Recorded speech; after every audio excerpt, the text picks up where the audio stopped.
hoje, então, a gente vai começar a falar sobre as invalidades do negócio jurídico, né? Esse assunto de hoje, na verdade, ele é até uma sequência, uma continuação do que a gente começou a ver na aula passada.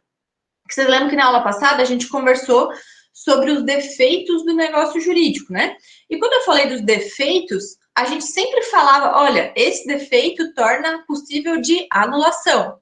Esse defeito, o dolo, torna possível de anulação. O erro torna passível de anulação. E a gente sempre repetiu essa palavra anulação, né? Torna o negócio jurídico anulável. E aí vai ser verificado no caso concreto o que vai acontecer. Então, é isso que a gente vai ver na aula de hoje. Quando a gente fala de invalidades, essa expressão invalidade, ela de uma forma geral está se referindo a duas situações. Uma é a nulidade e a outra é a anulação ou anulabilidade. Sempre que a gente estiver falando de invalidade, vai abranger essas duas formas, essas duas espécies. Então, invalidade é um sentido mais amplo, e aí a invalidade a gente vai dividir entre nulidade e anulabilidade ou anulação. É importante também, alguns autores vão chamar essa nulidade e anulação, vão chamar de invalidade absoluta e invalidade relativa. Então, para vocês verem, a gente vai falar bastante sobre a diferença entre essas duas situações, mas já podemos começar aí dando um spoiler, falando que justamente quando a gente está falando de nulidade, nulidade sempre vai ser algo mais grave. Então, quando a gente está falando de nulidade, a gente também pode substituir a expressão nulidade por invalidade absoluta. E aí agora a gente vai ver na sequência todas as características dessa invalidade absoluta ou dessa nulidade. E quando a gente está falando de anulação, quando a gente fala que um negócio jurídico é anulável, é um vício um pouco menos grave que vai dar ensejo à anulação. E esse vício menos grave a gente vai também chamar de invalidade relativa.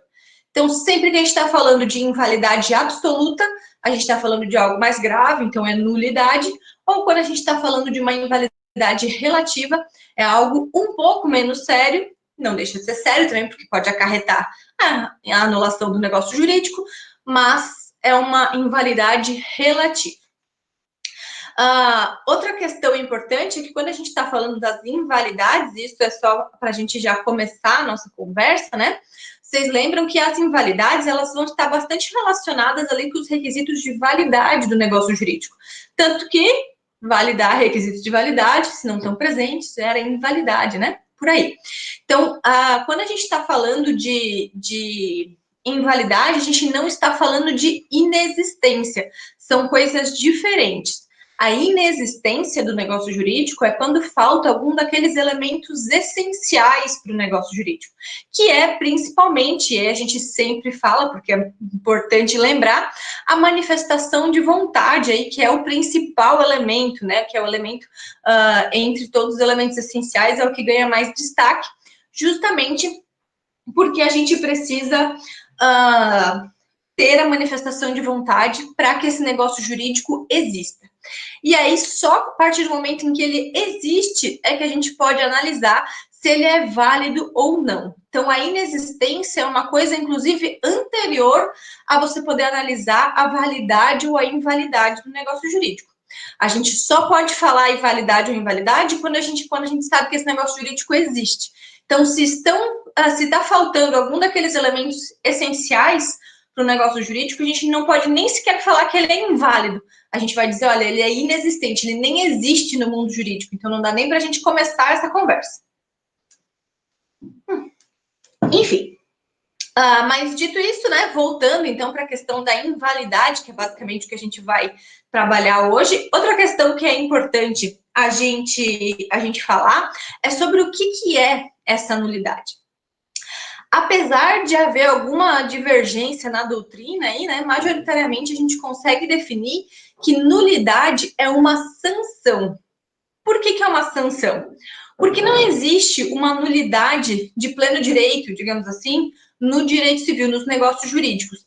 Porque toda a invalidade nos negócios jurídicos, ela precisa ser decretada pelo juiz. ela precisa vir de um pronunciamento judicial. Você nunca vai dizer, esse negócio jurídico é nulo de pleno direito. Não. Essa nulidade, ele pode até ter elementos, né, ou faltar aí elementos que o tornem nulo. Mas, para que essa nulidade seja de fato reconhecida, ela precisa vir de um pronunciamento judicial. Ou seja, precisa passar pelo Poder Judiciário e o juiz precisa dizer que, de fato, esse negócio jurídico é nulo, ou então que esse negócio jurídico foi anulado.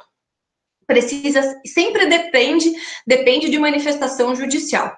Então, a gente sempre vai ter que entrar com uma ação pedindo a nulidade ou a anulação do negócio jurídico.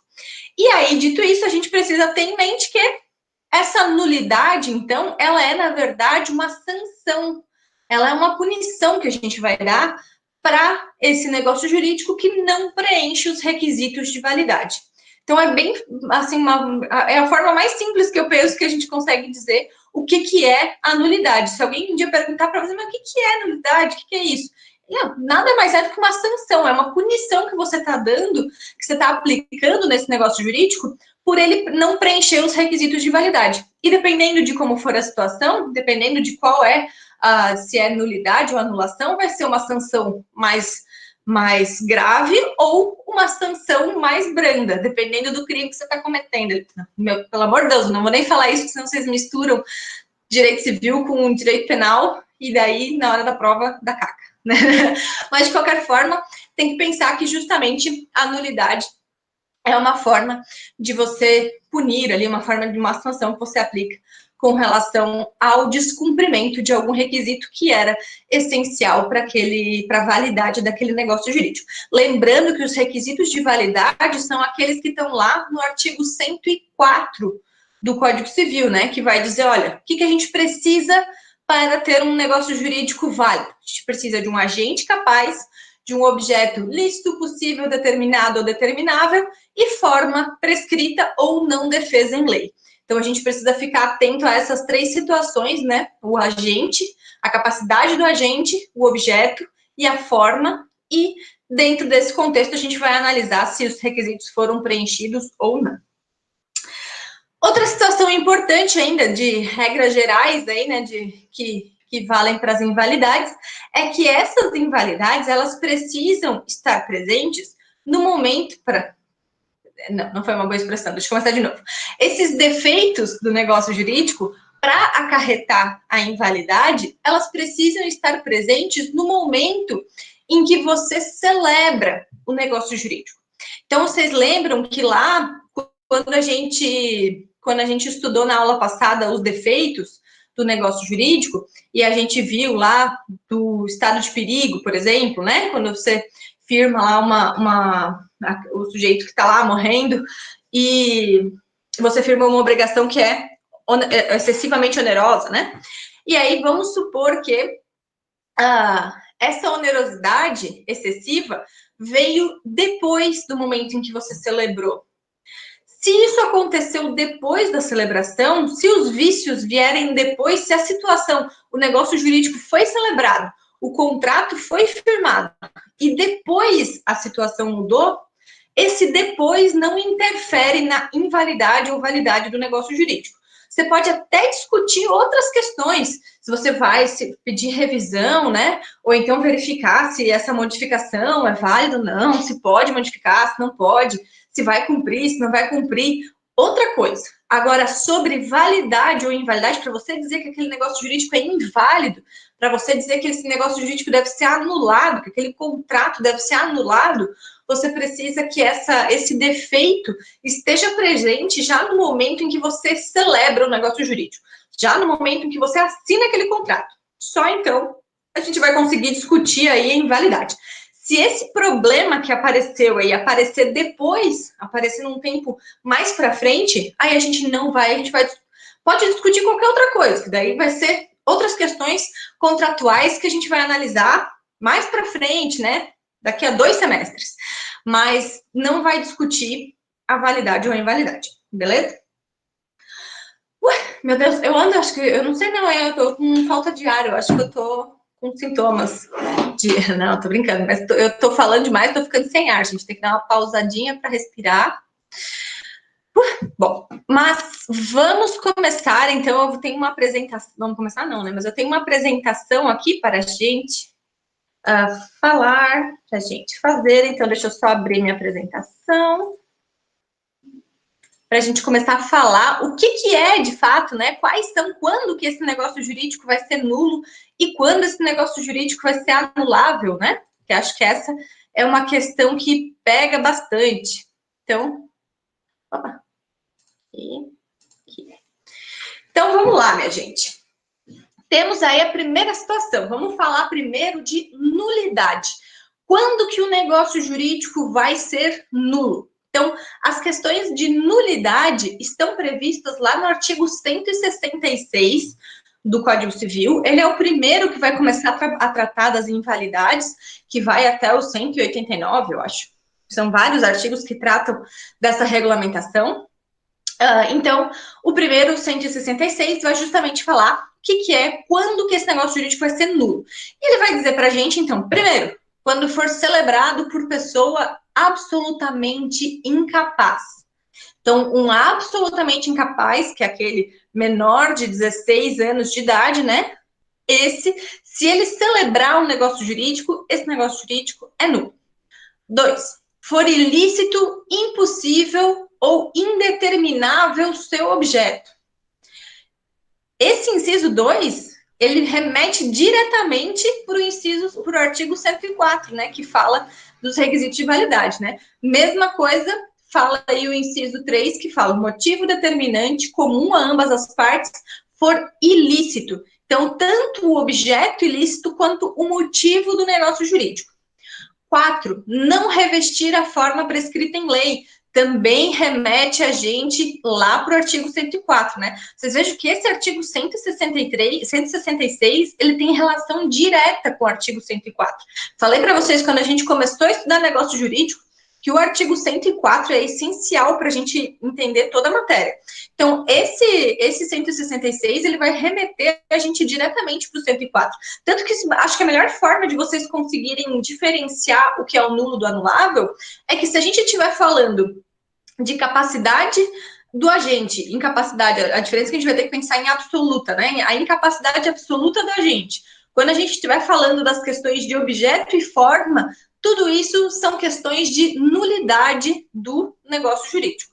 Então, inciso 4, não revestir a forma prescrita em lei. 5, for preterida alguma solenidade que a lei considere essencial para a sua validade, ou seja, também está falando de forma, né? Também está falando de como esse negócio jurídico foi realizado, a forma, se tem alguma solenidade ou não. Lembrando aqui, né, nesses dois incisos, que prevalece no nosso ordenamento jurídico a ideia de que é livre a forma para a realização do negócio jurídico, né? Prevalece o princípio da liberdade das formas. Mas, a partir do momento em que a lei estabelece uma forma, aí ela tem que ser cumprida. Então, a regra geral é de que a forma é livre. Mas, se a lei traz alguma forma específica, você tem que cumprir. Porque se você não cumprir, o negócio jurídico vai ser nulo. Básico. Simples assim. E aí, inciso 6, tiver por objeto fraudar lei imperativa. E inciso 7, a lei taxativamente o declarar nulo ou proibir-lhe a prática sem cominar sanção. Então, por exemplo, se uma lei já estabelece que, sei lá, vamos pegar uma situação que, apesar de ter um caso de ilicitude, né, mas vamos supor que uma lei estabeleça a nulidade de venda de drogas, né, uma lei específica falando sobre isso. Nesse caso, apesar de já estar abrangido, é só por uma questão de exemplo, a lei vai estar taxativamente declarando nulo, então, se houver previsão legal, a sanção vai ser a mesma de nulidade. Então, essas são as situações em que o negócio jurídico vai ser nulo. Basicamente, o que a gente precisa lembrar, relacionem sempre com os requisitos de validade. Se a gente estiver desrespeitando os requisitos de validade, a gente vai estar falando de nulidade. Só vamos fazer um asterisco aqui, quando a gente está falando do inciso 1, porque quando a gente está falando do requisito capacidade do agente, para o negócio jurídico ser nulo, esse agente tem que ser absolutamente incapaz, então menor de 16 anos. Se a gente estiver falando de um agente relativamente incapaz, ou seja, aquele que está entre os 16 e os 18 anos, a gente já vai ver um pouco mais para frente que isso vai ser causa de anulação do negócio jurídico e não de nulidade. Mas então, lembrem-se aqui, quando a gente está falando em capacidade absoluta, quando a gente estiver falando na forma do objeto do negócio jurídico ou no objeto desse negócio, a gente vai estar relacionando com a nulidade, além de a ideia de fraudar a lei, né? E que está relacionado aí com a própria ilicitude, né? Enfim, do negócio jurídico. E aí, o que quer dizer? O que é um negócio jurídico nulo? Basicamente, quando a gente reconhece a nulidade do negócio jurídico, então quando a gente vê que esse negócio jurídico, esse contrato que você assinou, essa doação que você fez, não preenche os requisitos de validade ali, né? Tem algumas coisas erradas, isso vai ter algumas consequências para esse negócio jurídico. E que consequências são essas? Primeira coisa, quando a gente está falando de um negócio jurídico nulo, que foi reconhecida a nulidade, a gente vai desconstituir aí todos os efeitos desse negócio jurídico. Deixa eu voltar aqui para cá. A primeira consequência vai acontecer a desconstituição dos efeitos. Um negócio jurídico que é nulo, ele não pode produzir efeitos. Então, a primeira consequência é justamente com relação aos efeitos. Aí, o negócio jurídico nulo não produz efeitos. Não produz. Daí vocês vão dizer, tá, mas o que acontece se esse negócio jurídico já tinha sido feito, você já tinha assinado o contrato e um ano depois foi declarada a nulidade? E aí? O que acontece? Aí eu digo para vocês, bom, isso quer dizer que tudo aquilo que aconteceu, tudo que foi feito nesse um ano, precisa voltar para como era antes. A ideia é de que quando você reconhece a invalidade de um negócio jurídico, as coisas precisam voltar ao que eram antes. Então, quando a gente invalida um negócio jurídico, uma compra e venda, por exemplo, você pagou para comprar um carro. E aí você pagou dinheiro e o bem foi entregue para você. Precisa voltar ao que era antes, você devolve o dinheiro e devolve o carro. Você pega o dinheiro de volta e devolve o carro. Se o bem em questão não existe mais, se não tiver como fazer isso, vai ter que indenizar. Daí a pessoa tem que receber uma indenização por aquele bem. A ideia é de primeiro tentar voltar tudo que era antes. E se não for possível, aí vai ter que indenizar e vai ressarcir o dano. Mas a primeira tentativa é voltar ao que era antes. E aí, isso, no caso de nulidade, vejam que nulidade é uma situação grave, né? Imagina que fazer as coisas não só voltar ao que eram antes, mas desconstituir tudo aquilo que foi feito. Então, se aquele negócio jurídico produziu efeitos por algum tempo, esses efeitos precisam ser desfeitos. Precisa ser tudo desconstituído. Então, vamos pensar que, assim, vamos pegar a Márcia de exemplo, que está aí fez uma perguntinha. Então, vamos supor que eu vendi um imóvel para a Márcia. Eu tinha um imóvel no centro da cidade e eu vendi esse imóvel, fizemos aí um negócio jurídico de compra e venda, beleza? E a Márcia, assim que ela comprou esse imóvel, ela já pensou, opa, o imóvel está bem localizado e tal, vou alugar. E ela alugou esse imóvel e ficou recebendo aí aluguéis. E, de repente, daqui a um ano, a gente teve um desentendimento, acabou na justiça e se declarou a nulidade daquela compra e venda. Se acontecer a nulidade dessa compra e venda, tudo precisa voltar para o jeito que pro que era antes. É como se essa compra e venda não tivesse acontecido. Ela não pode produzir efeitos. Daí eu vou dizer, esse número tá aí, esses aluguéis que a Márcia recebeu nesse período em que ela estava com o imóvel, que ela era proprietária do imóvel. Isso precisa ser desfeito. Quem vai ter direito a esses aluguéis vai ser eu, porque eu vou ser o proprietário desse imóvel, é como se o imóvel nunca tivesse saído da minha propriedade. Tudo precisa ser desconstituído. Então, ela precisa não só devolver o imóvel, mas devolver junto com os aluguéis que ela recebeu nesse período de tempo. Vejam só como é essa situação. Já respondo a tua pergunta, tá, Márcia? Só para não sair da linha de raciocínio. Mas, enfim, então, quando a gente está falando de um negócio jurídico nulo, volta tudo para onde era no início, as coisas vão tudo ser, o negócio jurídico vai ser desfeito, volta tudo para o que era no início, e além disso, se ele produziu alguns efeitos, e nesse caso, por exemplo, os efeitos foram os frutos que vieram aí com os aluguéis, né? Se ele produziu esses efeitos, aí a gente vai, inclusive, ter que direcionar esses efeitos, desconstituir, porque a Márcia não vai poder se beneficiar de algo que ela não tinha, que não era da propriedade dela. Quem tem que se beneficiar com o rendimento dos aluguéis é justamente o proprietário do imóvel.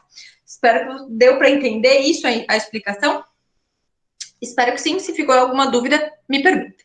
Márcia, com relação àquele bem infungível, se ele for infungível e não tiver como, enfim, né, se perdeu e era um bem infungível, tem que indenizar, e nessa indenização vai entrar, inclusive, o valor de perdas e danos por ser um bem infungível. Então, além do valor do bem, né, além do valor da coisa, você vai ter que indenizar, inclusive, as perdas e danos que a pessoa teve por perder aquele bem que era infungível. Então, vai mudar um pouquinho aí o valor da indenização, basicamente, né? Mas não tem muito o que ser feito. No direito civil, a ideia geral é, a gente sempre tenta, quando a gente está lidando com coisas, né? A gente sempre vai tentar restituir as coisas para o seu lugar. Mas se a gente não, por um acaso, não conseguir fazer as coisas certas, no direito civil sempre vai acabar em indenização, sempre vai acabar em dinheiro. Então, basicamente, se você não conseguir fazer as coisas voltarem para o que elas eram, você vai converter isso em dinheiro, em indenização, né? E aí vai depender se é uma coisa fungível, uma coisa infungível, sempre a gente vai avaliar e isso vai impactar no valor da indenização. Mas, basicamente, tudo que não der certo no direito civil, converte em dinheiro. Bom, então a primeira consequência que a gente tem aí da nulidade do negócio jurídico é justamente isso de não produzir efeitos. A segunda consequência que a gente tem para o negócio jurídico é que ele não vai, e é uma palavrinha difícil agora, mas a gente já vai explicar essa palavrinha, é que ele não se convalesce com o tempo. O que quer dizer ele não se convalesce com o tempo? Ele não vai, um negócio jurídico que tem um vício de nulidade ali, né? Tem um vício assim muito grave que deixa ele nulo, pode passar o tempo que for, ele não vai se tornar válido. Então, mesmo que tenha passado 10 anos, se você encontrar um vício de nulidade naquele negócio jurídico, você ainda pode entrar na justiça para discutir a nulidade daquele negócio jurídico. Então, não importa o tempo que passar, não importa. O negócio jurídico, quando ele é nulo, ele não vai depender, ele não vai estar à mercê do tempo aí, né? Não importa quanto tempo passa, você ainda vai poder discutir aquilo na justiça. Ele é o que a gente chama um direito imprescritível, né? Ele não está sujeito à prescrição. Prescrição nada mais é do que uma consequência do decurso do tempo, né? Passou o tempo e você perdeu o direito. A nulidade, você nunca vai perder esse direito. Você sempre vai poder entrar na justiça, não importa quanto tempo se passou, não importa se passou 20 anos, 50 anos, ainda assim a gente vai poder entrar na justiça para discutir a nulidade daquele negócio jurídico. E outra questão que vem mais ou menos aliada nessa ideia é de que ele não pode ser ratificado pelas partes. Ou seja, as partes não podem confirmar aquele negócio jurídico. Elas não podem simplesmente dizer, não, tudo bem, eu vejo que tem um vício aqui, mas de qualquer forma, vamos sanar esse vício, então vamos fazer isso aqui, tal e tal, e vamos continuar mesmo assim, né? Eu reconheço que tem um defeito aí, mas vamos continuar mesmo assim. Se é um caso de nulidade, não tem como você ratificar, não tem como você confirmar esse negócio jurídico. Caso de nulidade é muito grave. Então, aquele negócio jurídico vai ser nulo e ponto. Se as partes quiserem depois celebrar um novo negócio, e aí sim, preenchendo os requisitos de validade, elas podem, mas vai ser um outro negócio jurídico. Aquele ali que tem aquele vício, que é, por exemplo, uma das partes é absolutamente incapaz e não estava representado ali pela sua mãe, pelo seu pai, ou o objeto era um objeto ilícito, ou não respeitou a forma prescrita em lei, né? Isso não tem como você sanar. Aquele ali vai ser nulo. Mas, se as partes depois quiserem fazer ou celebrar um novo negócio preenchendo os requisitos, aí podem celebrar outro negócio jurídico. E o que pode acontecer nessa questão de quando há um vício de nulidade é que se o negócio jurídico não preenche os requisitos de validade, e aí a gente vai falar principalmente, né, apesar de não ter nenhuma regra, mas normalmente os vícios com relação à forma, isso pode acontecer. Se o negócio jurídico não preenche os requisitos de validade, mas, portanto, é nulo, né? Mas se ele preenche os requisitos para um negócio jurídico de outra natureza, nesse caso, você pode mudar a natureza, você pode aproveitar aquele negócio com outra natureza. Um exemplo que está no nosso material, inclusive, que eu acho que é um exemplo que é bem legal, no caso, vamos pegar uma situação de que um sujeito ele tem uma série de bens, e ele, com esses bens, ele quer criar uma fundação. E ele quer criar uma fundação e destinar esses bens para ser o patrimônio dessa fundação. Só que a fundação, para ela ser criada, ela precisa preencher os requisitos legais. Vamos supor que esse senhor aí que está querendo criar essa fundação faleceu antes de conseguir preencher todos os requisitos para criar a fundação que ele queria fazer. O que acontece? Nesse caso, a fundação vai ser nula, porque não tem como manter aquele negócio jurídico que não preenche os requisitos de validade. Mas mesmo aquela fundação sendo nula, porque a sua criação não preencheu os requisitos da lei, ainda assim, o patrimônio que ele pretendia doar para a fundação pode, então, ser doado para uma associação de caridade, né? Pode ser doado para uma associação com a mesma finalidade, que aí preenche os requisitos. Então, basicamente, você consegue aproveitar aquela manifestação de vontade. Se ela não preencher os requisitos para um negócio jurídico, ele pode ainda ser utilizado como, então, outro negócio jurídico. Pode ser mudar a sua natureza. Isso é uma situação que não é muito comum de acontecer, né? Esse exemplo, por exemplo, é um exemplo bem específico, mas justamente não é uma situação muito comum. Mas só para vocês estarem cientes que isso pode vir a acontecer. Mas, de qualquer forma, voltando às consequências do negócio jurídico, o que vocês precisam ter em mente é que o negócio jurídico nulo não produz efeitos, e se ele produziu, precisa voltar e desconstituir tudo que foi produzido. Ele não vai se convalescer com o tempo, então não importa o tempo que passe, aquele negócio você ainda pode entrar na justiça para requerer a sua nulidade. Ele não se ratifica pela vontade das partes, ele não vai poder ser confirmado se ele tem algum vício de nulidade. E, por último, ele não pode ser decretado de ofício pelo juiz. O que é decretado de ofício? Vocês estão tendo TGP esse semestre, né? Vocês já viram essa manifestação de ofício do juiz? Vocês já devem ter estudado os princípios do processo, né?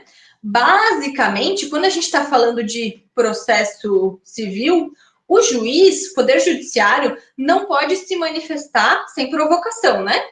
O juiz precisa sempre ser provocado.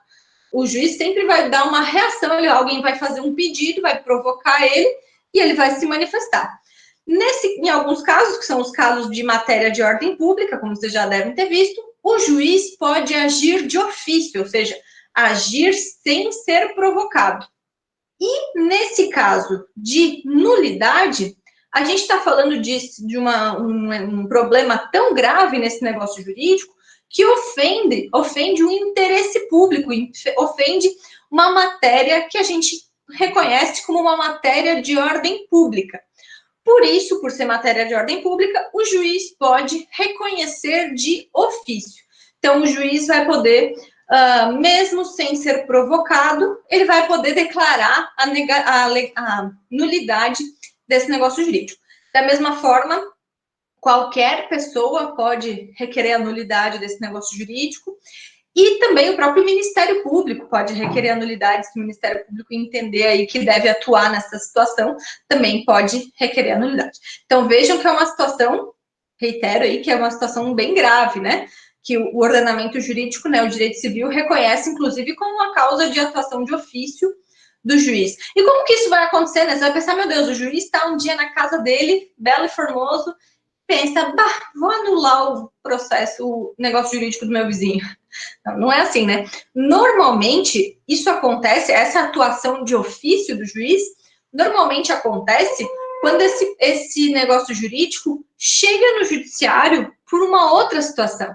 Então, por exemplo, vamos supor que a gente tem um contrato de locação aí e tal, e a gente está discutindo uma cláusula desse contrato, não conseguimos chegar num acordo e levamos esse contrato para a justiça para discutir uma revisão, né? Revisar alguma cláusula ali, alguma coisa ali que não está certa, a gente está discutindo, e a gente chega no judiciário para discutir aquela revisão.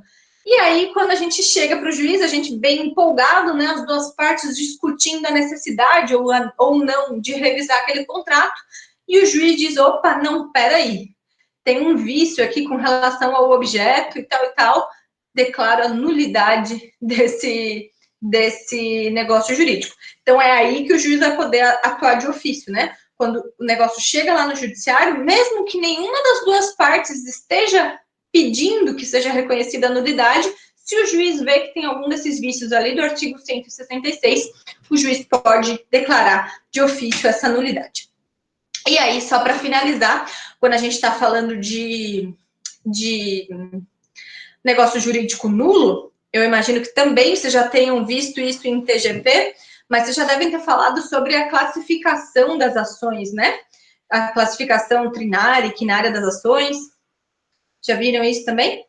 Declaratória, constitutiva, declaratória, constitutiva e condenatória, mandamental e executiva. Um pouco? Tá. Então, só para a gente não, sem entrar muito nessa matéria,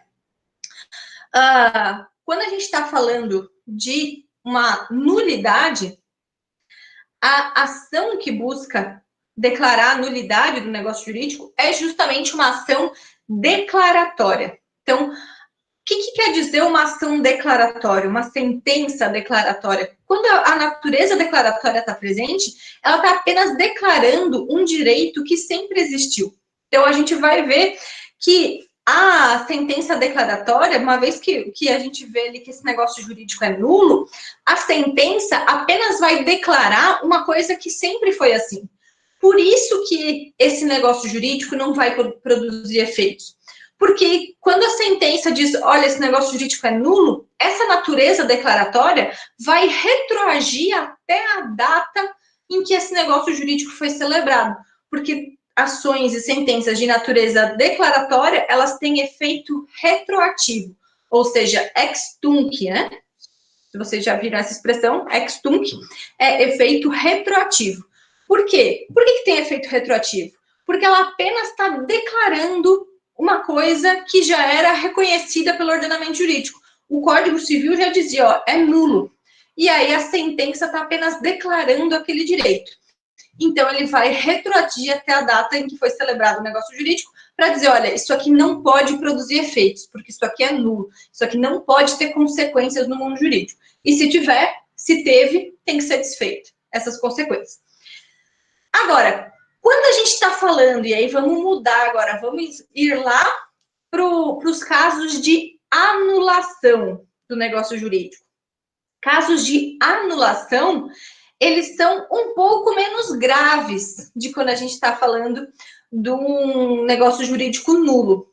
Que casos são esses? Eles estão previstos, casos de anulação, estão previstos lá no artigo 171 do Código Civil.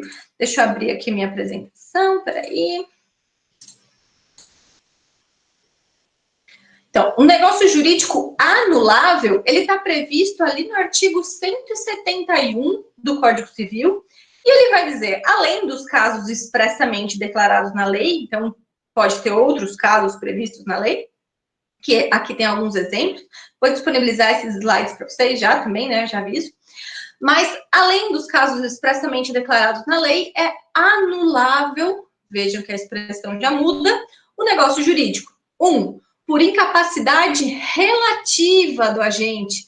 Opa, um pouco menos grave que absoluta, né? Então, incapacidade relativa do agente.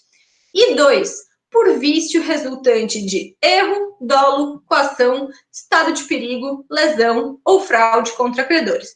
Ou seja, aqueles defeitos que a gente viu na aula passada. Então, basicamente, se a gente está falando de incapacidade relativa ou dos defeitos, a gente está falando de anulação do negócio jurídico. E essa situação de anulação, tem outras previstas no Código, né? Aqui tem uns artigos, o artigo 117, por exemplo, fala: salvo se permitir a lei ou representado, é anulável o negócio jurídico que o represente no seu interesse ou por conta celebrar consigo mesmo. Então, temos aqui um caso de anulação. Vamos pegar um outro, 496. É anulável a venda de ascendente a descendente, salvo se os outros descendentes e o cônjuge do alienante expressamente houverem consentido. Então, são várias situações, sempre que vocês verem no código essa expressão, né, é anulável, a gente vai estar diante de um caso de invalidade relativa, né, que vai acontecer da mesma forma que se houvesse um defeito no negócio. Então, opa! Eu não estava apresentando, gente. Ai, falha técnica, vocês nem para me avisar, eu aqui super empolgada mostrando meu slide. Ai, nada como essas falhas técnicas. Tá.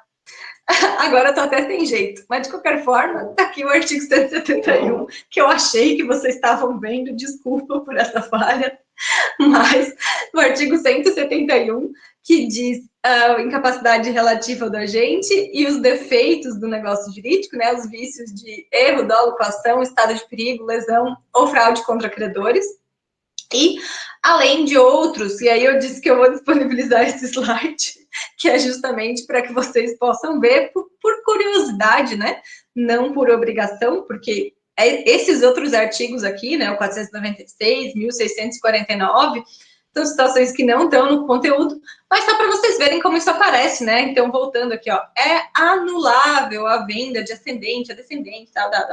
Então, são situações em que também é possível a invalidade relativa. Deixa eu voltar agora.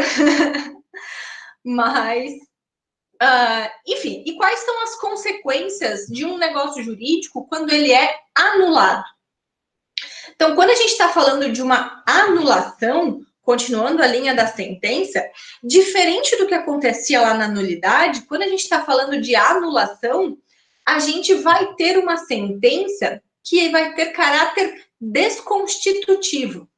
Ou então, alguns doutrinadores vão chamar de sentença constitutiva negativa, né? Porque ela vai desconstituir aquele negócio que foi celebrado. Mas o que uma sentença desconstitutiva faz?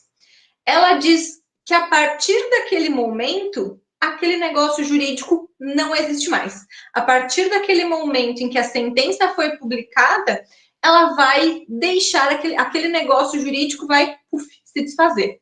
Uma sentença desconstitutiva, por exemplo, e só para relacionar aqui com vocês, é uma sentença de divórcio. Uma sentença de divórcio é uma sentença desconstitutiva.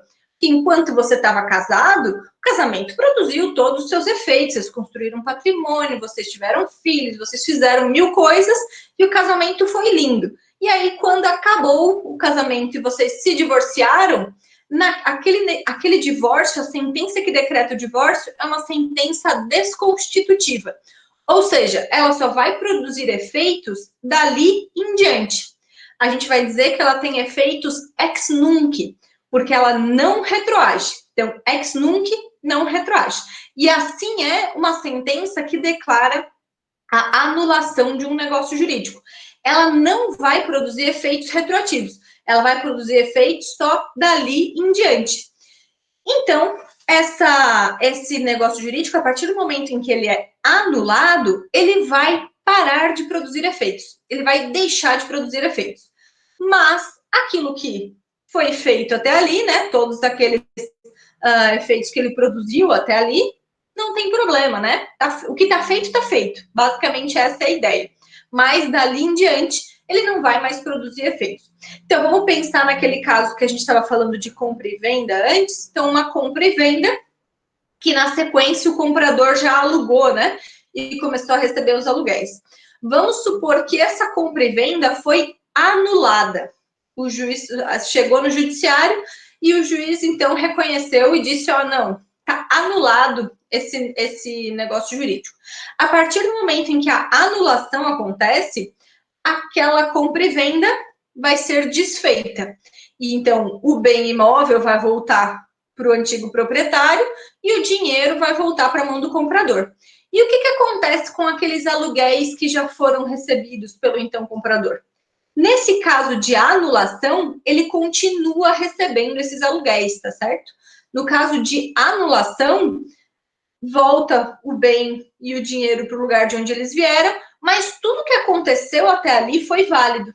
Então, tudo que aconteceu até ali, beleza, tá certo. Então, aquele dinheiro que o comprador estava recebendo, tinha recebido com os aluguéis, ele não precisa devolver, ele não precisa entregar para o proprietário do imóvel. Ele pode ficar com aquele dinheiro, porque até aquele momento era válido aquele recebimento daqueles aluguéis. E dali daquele momento da sentença, a partir do momento da sentença que desconstituiu o negócio jurídico, que reconheceu ali a anulação, dali em diante, esse negócio jurídico não pode mais produzir efeitos. Então, essa é uma diferença bem gritante aí que a gente tem entre a nulidade e a anulação.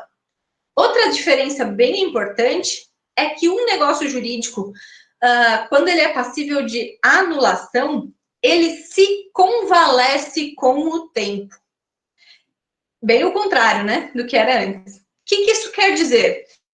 Isso quer dizer que você tem um prazo para requerer a anulação desse negócio na justiça. E se você não respeitar este prazo, você, azar o seu, esse negócio jurídico vai ser válido, mesmo que ele tenha um vício. Então, mesmo que você tenha sido enganado, por exemplo, aconteceu uma situação de dolo, né? E você adquiriu aquele bem, mas você foi realmente enganado, e se você não tivesse sido enganado, você não teria adquirido aquele bem.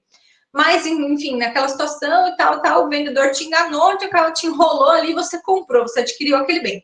Você tem um prazo, e aí o código vai estabelecer o prazo de 4 anos para você procurar a justiça para buscar aí a anulação desse negócio jurídico. Esse prazo de 4 anos está lá no código, no artigo 178, que vai dizer... Peraí, que agora eu não vou cometer o mesmo erro 2 vezes. Só um instante. Esse prazo está lá no 178, que vai dizer: é de 4 anos o prazo de decadência para pleitear-se a anulação do negócio jurídico contado. Daí, no caso de coação, da data em que a coação cessar, né? No caso de erro, dolo, fraude contra credores, estado de perigo ou lesão, do dia em que se realizou o negócio jurídico, e nos atos de incapazes, no dia em que cessar a incapacidade. Então, se a gente está falando de um negócio que foi celebrado por um sujeito que tinha 17 anos, quando ele completar 18, começa a correr esse prazo de 4 anos que você tem para buscar na justiça a anulação do negócio jurídico. E aí, o artigo 179 ainda vai complementar que quando a lei dispuser que determinado ato é anulável sem estabelecer prazo para pleitear a sua anulação, então é aquele caso de situações perdidas no código aí que o código fala, é anulável, como a gente viu antes, será esse de 2 anos.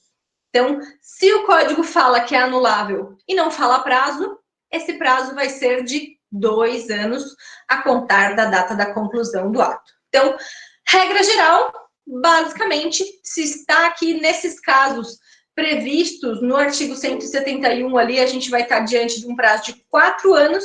Se for outra situação prevista no código que não estiver sendo previsto o prazo, é de 2 anos. Isso na coação, no momento que a coação cessar, né? Porque basicamente, se a coação se perpetuar por um tempo, mesmo depois da celebração do negócio jurídico, fica complicado de você discutir aquilo, né? Vamos supor que o sujeito que está te ameaçando continua te ameaçando, né? E continua dizendo: olha, se você fizer alguma coisa, eu vou fazer alguma coisa com a tua família. Olha, se você abrir o bico, você vai pagar por isso, hein? Se essa coação continuar, você não tem como contar esse prazo de 4 anos. Então, não tem como contar da data da celebração do negócio jurídico, porque pode ser que a coação continue, né? Então, ela vai ser contada da data do momento em que cessar a coação, que acabou a coação, aí sim conta o prazo de 4 anos. Mas então, e o que acontece? Se passou esses 4 anos, minha gente, passou e você não entrou na justiça para discutir, azar o seu. Agora o negócio jurídico é válido. Basicamente isso. Por quê? Porque o negócio jurídico se convalesce com o tempo, nesses casos de anulação. Então, se passou 4 anos e você não buscou o judiciário, azar o seu, porque agora esse negócio jurídico vai então se tornar válido por conta do decurso do tempo. Então, é uma diferença bem importante que a gente tem. Outra diferença, que é uma consequência também da anulação dos negócios jurídicos, acontece a possibilidade de ratificação. Ou seja, vocês lembram que a gente viu, quando a gente falou na aula passada dos defeitos, os defeitos, sempre que tiver uma possibilidade do defeito, o código, ele busca sanar esses defeitos, né? Ele diz, olha, sempre que for possível salvar esse negócio jurídico, você pode salvar. Ou seja, se acontecer uma lesão, por exemplo, o cara está cobrando muito dinheiro por conta de alguma coisa e o outro, na ingenuidade, aceitou, né? Não sabia, tal, era ingênuo, aceitou. E aí, depois ele se deu conta, por exemplo, desse defeito aí no negócio jurídico e buscou o Poder Judiciário, então, para equilibrar. Você sempre vai poder sanar o negócio jurídico. A partir do momento que o sujeito aceita equilibrar, aquele negócio jurídico passa a ser plenamente válido e eficaz. Então, os negócios jurídicos, quando eles são anuláveis, eles podem ser ratificados, eles podem ser salvos aí, digamos assim, e passar a ser plenamente válidos. Ou então, mesmo um sujeito que realmente sabe que pagou mais, mas que não vê problema nisso e que tá ok, que ele pensa, não, tudo bem, eu mereci, eu não fui atrás, tal, eu fui ingênuo, tal, e ele não quiser discutir isso, ele pode confirmar aquele negócio jurídico, mesmo ele tendo um vício. Vejam que interessante. Então, são situações em que o código vai admitir a ratificação desse negócio jurídico, que a princípio é anulado. E nessa mesma linha, quando a gente está falando de um negócio jurídico anulável, o juiz não pode reconhecer de ofício. O juiz não tem esse poder. Somente as partes interessadas, as partes que estão sendo afetadas por aquele negócio jurídico, é que podem entrar na justiça para requerer a sua anulação. Então, não é uma regra geral aí de que a gente pode, qualquer pessoa pode buscar o judiciário, não pode, nem o Ministério Público, nem o juiz pode fazer isso de ofício. Somente as partes interessadas podem entrar na justiça para requerer a anulação do negócio e o juiz só vai poder anular mediante requerimento das partes. Então, mesmo que o juiz veja em uma determinada situação que aconteceu algum vício, que tem um dolo ali no meio, ou que teve alguma fraude ali no meio, o juiz não pode declarar de ofício aquela situação, não pode reconhecer aí a anulação de ofício. precisa ser provocado. E falei tudo, admite, convalesce, cada um. E aí, concluindo, essas são as diferenças, né? As diferenças que a gente tem com relação à anulação e nulidade. Eu tenho um quadrinho bem legal que eu vou mostrar assim que eu achar aqui, ó. Peraí, que eu tenho que vir aqui. Apresentar. Eu tenho um quadrinho bem legal, que inclusive vou compartilhar com vocês, que traz lado a lado, né?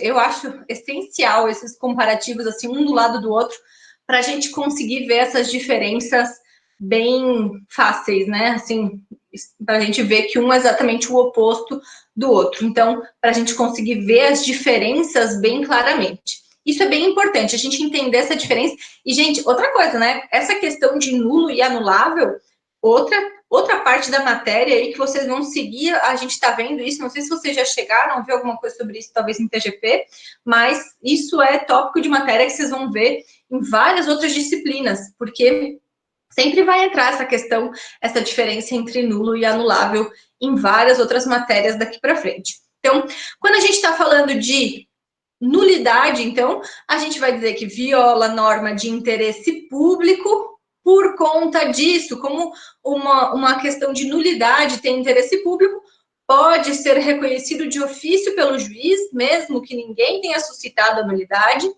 pode ser alegada por qualquer pessoa interessada, não pode ser convalidado, é imprescritível, podendo sua nulidade ser arguida a qualquer tempo, a ação é declaratória e o efeito é ex tunc. Então, um resuminho aqui da nulidade. Já um resuminho da anulação, então, viola norma de interesse particular, não pode ser reconhecido de ofício pelo juiz, somente pode ser alegada pela pessoa prejudicada, pode ser convalidada, a invalidade deve ser arguida dentro do prazo, e aí esse prazo pode ser de 4 ou 2 anos, dependendo da situação. A ação é desconstitutiva e o efeito é ex nunc, ou seja, não retroage. Então, esse é um quadrinho bem interessante aí para ver as diferenças bem importantes de se é uma invalidade absoluta, ou seja, nulidade, ou uma invalidade relativa, ou seja, uma anulação. E aí, eu já fechei a apresentação e eu queria continuar. E aí temos algumas regrinhas gerais, só para finalizar, já entrando na parte final, que eu falei que eu ia liberar vocês cedo e de repente eu não paro de falar, né? Mas, para já entrando na parte final, algumas regras gerais aqui com relação à invalidade, né? Que vale aí tanto para anulação quanto para nulidade. Então, a regra de que volta à situação anterior, né? Então, se a partir do momento em que é declarada a nulidade ou decretada a anulação, tudo vai voltar para o jeito que era antes, né? Da forma que era antes. Então, se a gente tem como voltar, tudo volta para o que era antes, e se não tem como voltar, vai ser indenizado com um valor equivalente, né? Vai ter, então, vai ser convertido, se o bem não existir mais, não tiver como voltar para as mãos do antigo proprietário, então esse antigo proprietário vai ser indenizado com um valor equivalente, e aí a gente vai analisar todas aquelas situações de fungibilidade ou não. Outra situação interessante aí que faz parte da regra geral, quando a gente está falando de negócios com incapazes.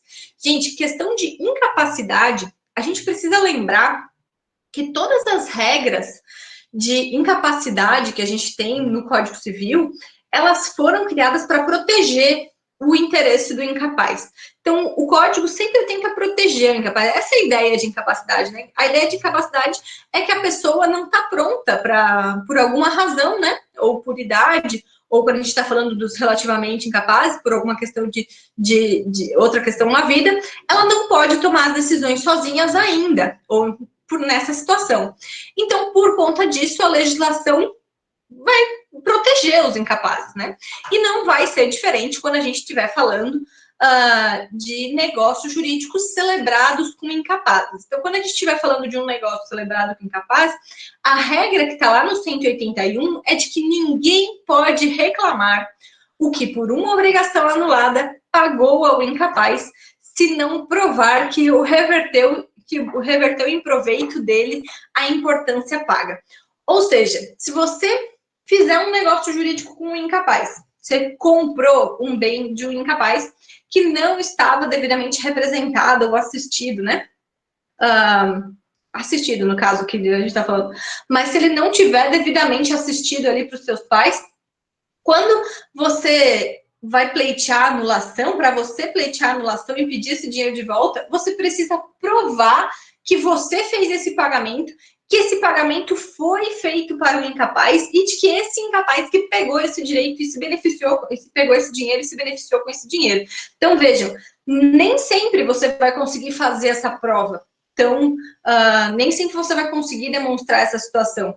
Porque justamente o código vai tentar proteger o incapaz, mesmo que ele tenha celebrado um negócio jurídico sem a devida assistência. Então, vejam que interessante, né? Você vai poder, para você poder exigir esse dinheiro de volta que você pagou, você precisa comprovar que, de fato, esse dinheiro foi entregue e usado aí por esse incapaz que reverteu em proveito próprio dele. Então, uma situação ali que o código protege.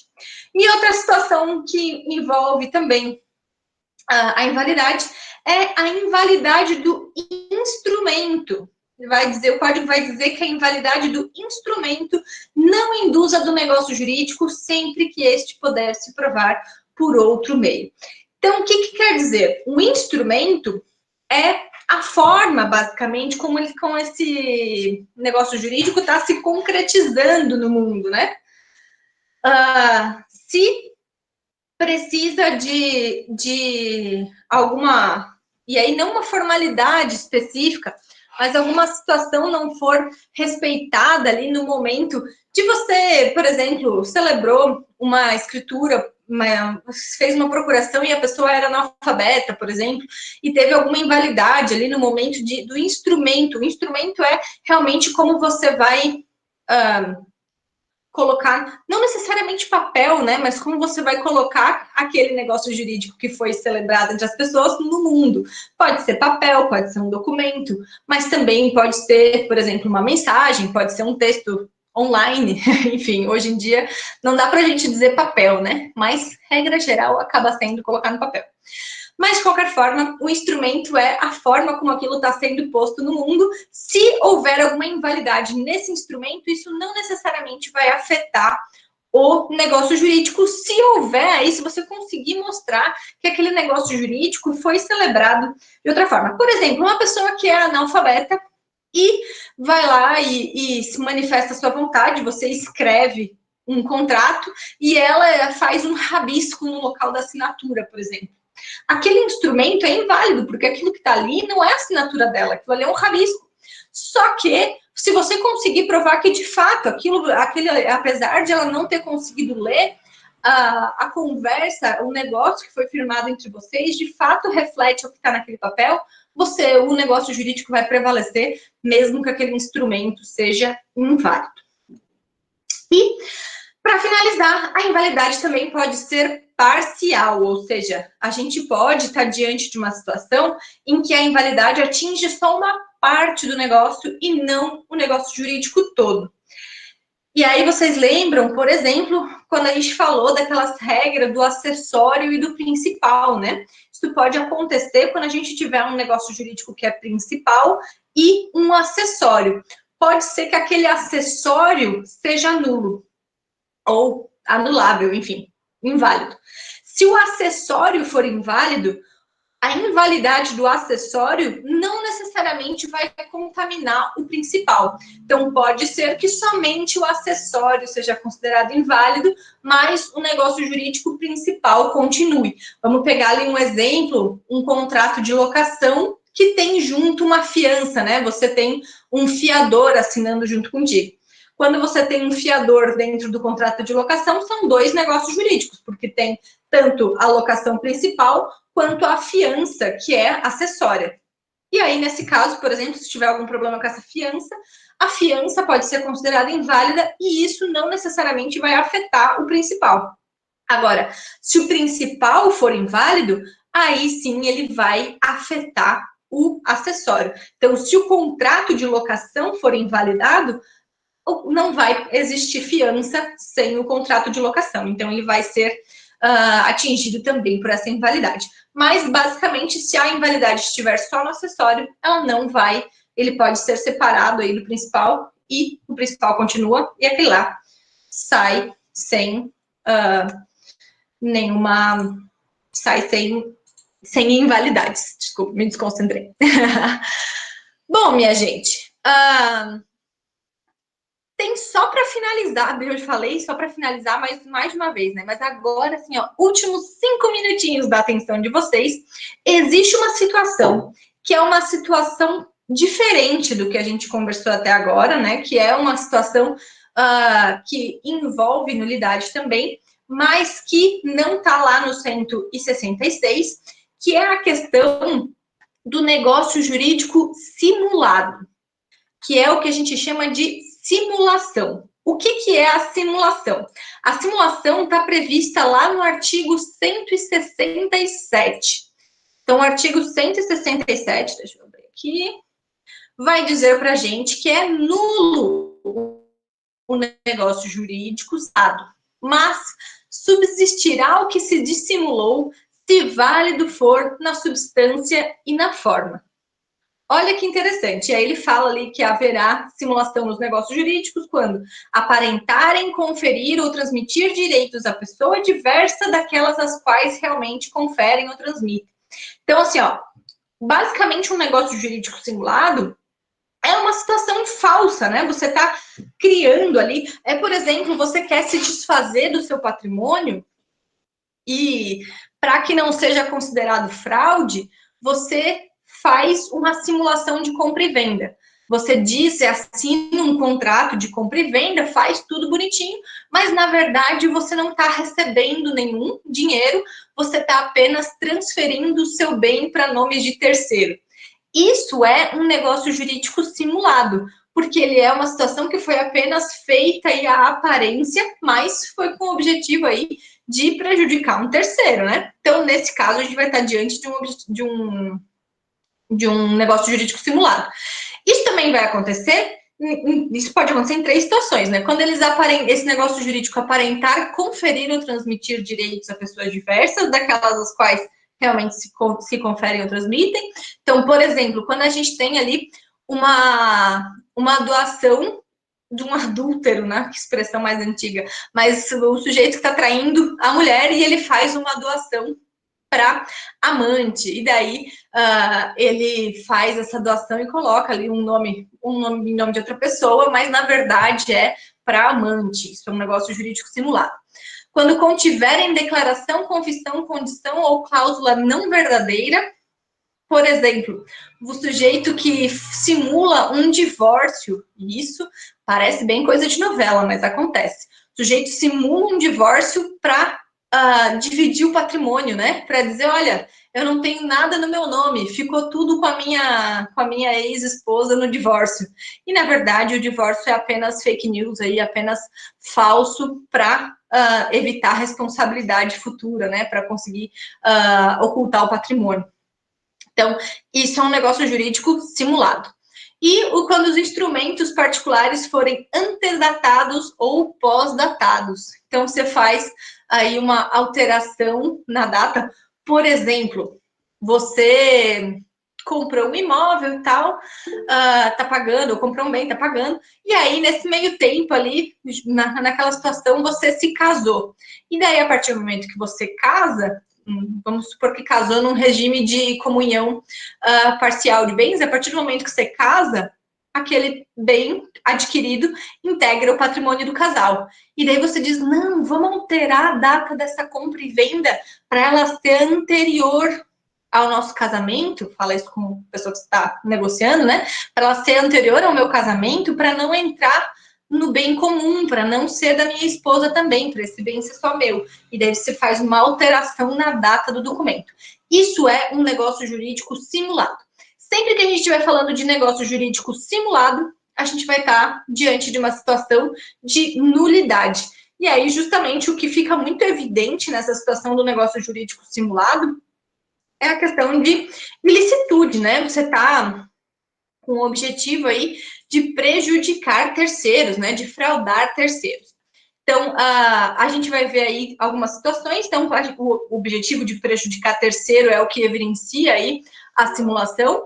Se a simulação não prejudicar um terceiro, então, nesse caso, se não tiver prejuízo para ninguém, né, não tiver prejudicando ninguém, vai ser considerado válido o negócio praticado em descompasso com a verdadeira intenção das partes. O que isso quer dizer? Se não prejudicar ninguém, aquilo que você tentou simular vai ser considerado válido. Então, o que vai acontecer é o negócio real vai ser considerado válido. E a simulação pode ser tanto absoluta como relativa. Então, a simulação absoluta, ela vai tentar simplesmente fraudar a realidade, né? Tenta mudar a realidade. E a simulação relativa, você cria um negócio jurídico ali para tentar evitar dano. E quando a gente está falando da simulação relativa, ele está tentando esconder um negócio jurídico verdadeiro. Esse na simulação relativa é o caso da pessoa, por exemplo, que vende, faz um contrato de compra e venda para os seus bens, mas na verdade ela só está querendo tirar os bens do nome, ela está botando os bens no nome de um laranja e está fazendo isso, e aí ela simula uma compra e venda, e na verdade o que ela está fazendo é uma doação. Então isso é uma simulação relativa. E a simulação absoluta é, por exemplo, um divórcio, né, que foi criado só para dividir o patrimônio, mas que não aconteceu. Isso é uma simulação absoluta. Ela não está tentando encobrir nenhum outro negócio jurídico, a não ser, de fato, aquela situação que aconteceu. No caso de quem simula a morte, é a mesma coisa? Meu Deus, calma, agora que eu vi que tem outra pergunta. Tá, primeiro da Tainara, que foi a que eu vi primeiro, tá? No caso de quem simula a morte, é a mesma coisa? Não, acredito que não é a mesma coisa. Porque aqui a gente está falando de uma simulação do negócio jurídico. A gente não está falando de uma simulação de algum acontecimento, a gente não está falando de simulação de um fato, a gente está falando de uma simulação de negócio. Então, nesse caso, o que poderia acontecer, simular a morte não encaixa aqui nessa situação. Mas simular, por exemplo, um testamento, alguma coisa assim, né? Enfim, algo nesse sentido poderia acontecer, né? Mas é basicamente um negócio jurídico que é simulado, e não um acontecimento. Não é, por exemplo, simular um acidente ou simular uma coisa assim. É você simular o negócio jurídico. Pensem que o sujeito está simulando um contrato que não existe. Isso, mas é que daí não tem um negócio jurídico aqui, né? Por exemplo, fingir a morte para deixar a herança para alguém, né? Aqui você está simulando uma situação, né? Você não está simulando um negócio. E o objetivo aqui da lei, nesse momento, é simular um negócio e não uma situação. Entendeu? Espero que sim. Tem algum prazo de arrependimento da simulação? Márcio, não entendi exatamente a pergunta. E, Fabiane, Prof. Morgana, como fica se uma pessoa fizer um negócio com uma pessoa e naquele momento ela estava sob efeito de álcool e assinou um documento e a família não sabia? Ótimo, se ela está sob efeito de álcool, ela pode alegar que ela pedir a anulação daquele negócio jurídico, né? Ela pode dizer que naquele momento ela não tinha a capacidade necessária para assinar esse contrato. Isso é possível de acontecer, mas ela vai ter que mostrar realmente que houve um abuso aí teve um abuso, né, de alguma situação que realmente tirou ela, por exemplo, estava usando álcool, né, estava embriagado, ou estava sob uso de drogas também, né, acontece. E se ela comprovar que naquele momento em que foi celebrado o contrato, ela realmente não tinha capacidade de discernimento, ela pode conseguir a anulação daquele negócio jurídico. Um prazo de arrependimento do negócio jurídico, não tem um prazo previsto na lei de arrependimento de negócio jurídico. E aí que a gente lembra que, por exemplo, a gente está falando de relações de direito civil, diferente de relações de consumidor, né? Relação de consumo tem prazo de arrependimento. Mas direito civil não tem prazo de arrependimento para desfazer um negócio jurídico, nada feito. Então, a partir do momento que ele é regra geral, né? A partir do momento que o negócio jurídico é celebrado, ele, preenchendo todos os requisitos, é válido. Agora, no caso do Código de Defesa do Consumidor, na relação de consumo, a gente vê prazo de arrependimento, por exemplo, para compras realizadas fora do estabelecimento, né? Tem um prazo ali de 7 dias de arrependimento, independente da situação, você simplesmente pode dizer, eu não quero mais, né? Não, você não precisa ter comprovado nenhum problema, o bem está ótimo, está perfeito, está em ótimas condições, simplesmente quando eu vi ele, cheguei em casa, eu comprei pela internet, quando o objeto chegou, não gostei. Pode se arrepender e devolver sem precisar dar justificativa nenhuma.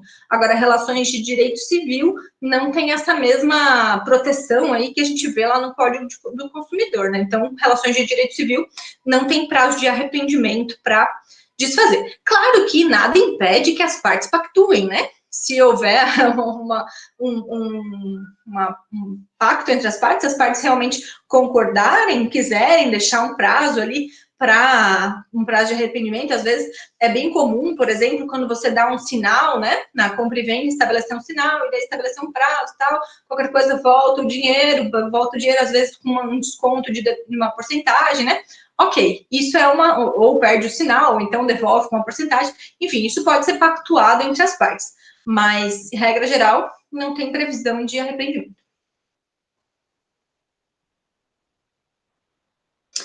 O prazo para compras online, o prazo de arrependimento, João? Essa é a pergunta? O prazo de arrependimento só existe para compra online. Para compra feita no comércio normal, não tem prazo. Tanto que, isso é uma situação também que é bem importante ficar atento, né? Sabe quando a gente vai na loja e a gente vê, trocas em 30 dias, né? Isso é uma coisa que a loja está te oferecendo, porque não é a obrigação da loja. A loja, quando você compra pessoalmente, a loja não tem a obrigação de trocar, por exemplo, se você chegou em casa e não gostou, se arrependeu, não quer mais, essa obrigação não existe. A loja só tem a obrigação de devolver quando a compra é feita fora do estabelecimento. Aí sim tem prazo de arrependimento de 7 dias. Mas para compras feitas no ambiente da loja mesmo, a loja física, não tem arrependimento também. Essa situação de a loja permitir troca depois de um tempo, né? Alguma situação assim, isso é apenas porque a loja te oferece. Que a loja está querendo conquistar você como cliente, né? E está te oferecendo isso em troca. Mas não é obrigado por lei, não pelo Código de Defesa do Consumidor, pelo menos. Beleza? Ui, falei tanto, falei rápido. Deixa eu respirar mais um pouquinho. Bom, minha gente, era isso que eu tinha para falar para vocês. O que eu preciso que vocês lembrem da aula de hoje, o que eu realmente preciso, que é mais importante de tudo que eu falei aqui, é aquele quadrinho, tá? Que vai diferenciar o nulo e o anulável. Então, quando vocês estiverem estudando para a prova, quando vocês estiverem relembrando nossas aulas, vocês frisem aí nessa diferença do nulo e do anulável, aquela lista de diferenças que eu vou postar ali no Emestre, aquele quadrinho para vocês conseguirem estudar. Mas, basicamente, é isso que vocês precisam ter em mente da matéria de hoje. E aí, lembrem de fazer uma revisão com relação somente a negócio jurídico, tá? A gente vai, na aula que vem, fazer essa pequena avaliação, valendo 5 pontos, 10 questões objetivas, e é somente sobre negócio jurídico. Então, desde requisitos até invalidades. E acho que é isso. Alguma dúvida, gente? Alguma pergunta que alguém queira fazer?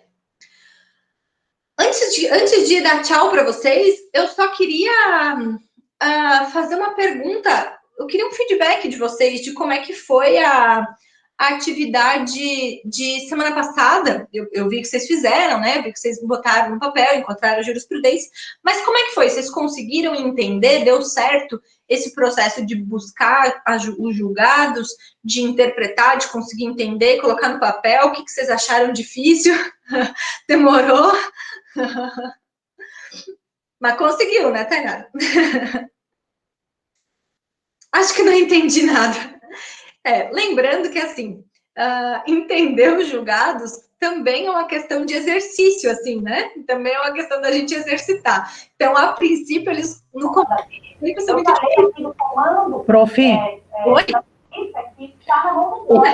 O que eu percebi, além da dificuldade, muitas vezes, de entender o vocabulário, que é extremamente técnico, e varia muito de juiz para juiz, de desembargador no caso, mas é que eles não usam uma metodologia padrão para o seu voto. Então, aquela forma, por exemplo, que a prof mostrou para a gente no vídeo do YouTube, que a gente olhou sobre a jurisprudência, nem todos seguem aquela metodologia, nem todos são sistemáticos naquele sentido. Então, às vezes, vem tudo num corpo só, o voto, alguns detalham. Então, a gente teve que procurar vários para poder buscar um que fosse mais básico. Para conseguir entender.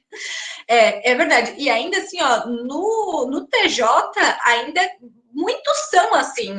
Por incrível que pareça, ainda tem, acho que uma grande quantidade que são organizados. Porque em outros tribunais é pior ainda, assim, pelo que eu vejo de pesquisar jurisprudência, assim, eu acho que aqui no TJ eu entendo que eles estão bem organizados, sabe? Comparando com outros fora. Mas é um desafio conseguir entender, né? E muitas vezes o julgado está trazendo muita coisa ali, né? Muita informação. E aí você conseguir extrair aquele trechinho da informação que é o que interessa para você naquele momento, em relação àquele caso, né? Mas, assim, é um desafio que vocês estão começando agora a desenvolver, né? À medida que vocês vão exercitando isso e vão fazer isso em outras matérias também, né? Vão ampliando o conhecimento de vocês, vai facilitar um pouco, tá? Não precisa se preocupar. O prof ficou parecendo a votação da segunda instância no STF. Ficava votando um ministro e tu pensava, tá, mas ele vai votar a favor ou contra? Improcedente ou procedente? Até o final tu não sabe. Não sabe, né?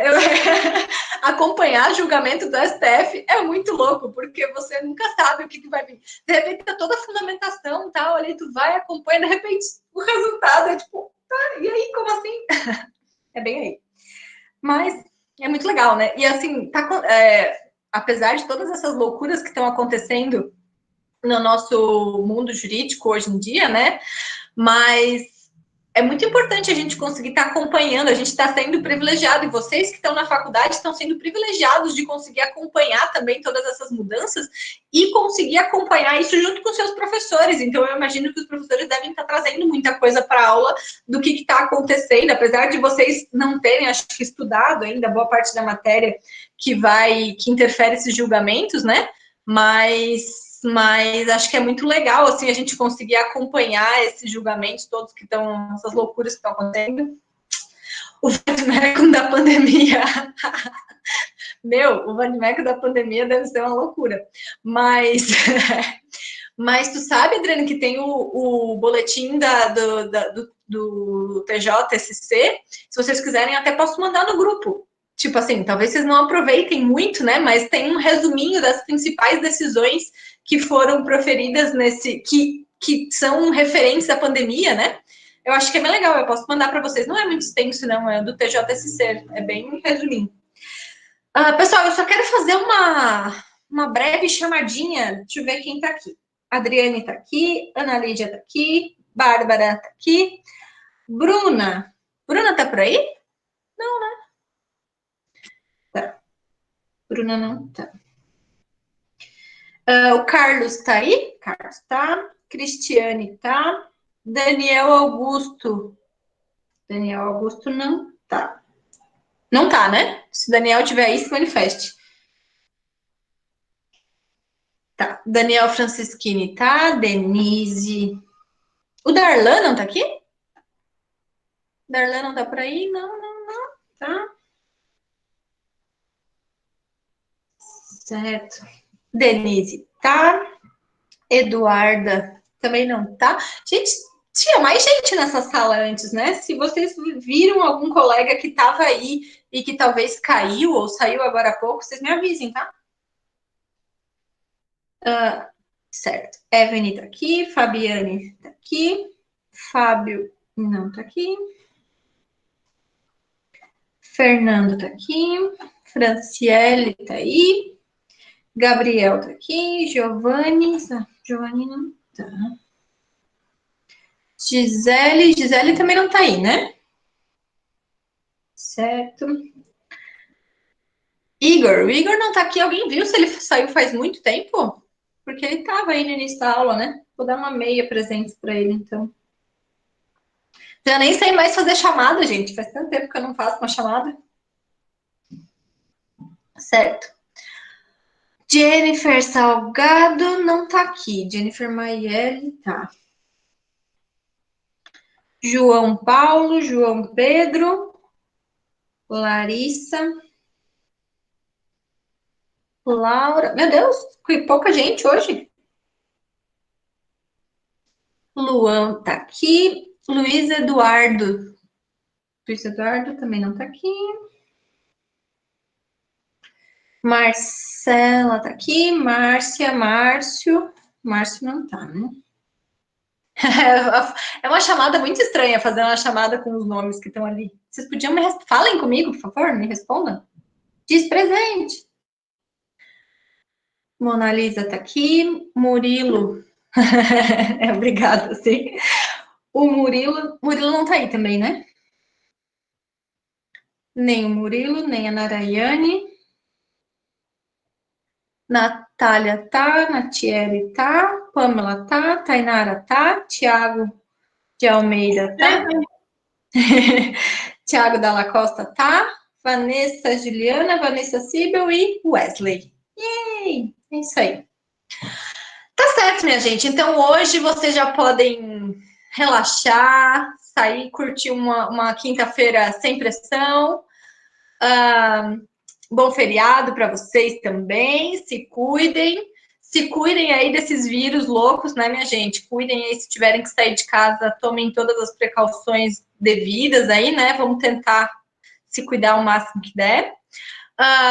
Assim que eu terminar de corrigir os trabalhos, eu vou postar as notas. Então, e estudem, tá? Aproveitem esse restinho de noite aí que vocês vão ter sem pressão para estudar um pouquinho também, para revisar. Se vocês quiserem fazer, se tiver alguma dúvida, minha gente, perguntem, tá? Eu tô aqui no WhatsApp, então eu tô aqui à disposição de vocês. Não é porque vocês não têm atividade que vocês não podem falar comigo. Então, se tiver alguma dúvida, me mandem no WhatsApp, a gente vai conversando, esclarecer tudo, porque daí na semana que vem a gente faz uma atividadezinha. Outra coisa, se eu conseguir, não prometo, tá? Mas eu acho que vou conseguir. Eu vou mandar umas atividades para vocês fazerem, se vocês quiserem, tá? Se vocês quiserem, porque como a gente não teve nenhuma atividade de questão objetiva ainda, para ninguém ser surpreendido assim, né, na hora da prova, com aquelas questões tipo de outro mundo, a minha ideia é fazer umas questõezinhas e mandar para vocês praticarem um pouquinho, ver como é que é, mando com o gabarito, sem pressão, não precisa mandar para mim de volta nada, mas só para vocês, enfim, fazerem algumas questões para ver como que vai cair na prova, né? Para ver o tipo de questão que cai na prova, para ninguém se levar aquele susto, né? Mas aí mando isso durante o final de semana para vocês estudarem, beleza? Então, se cuidem, um grande beijo, tô com muita saudade de vocês e a gente se fala na semana que vem, tá bom? Tchau, minha gente. Boa noite.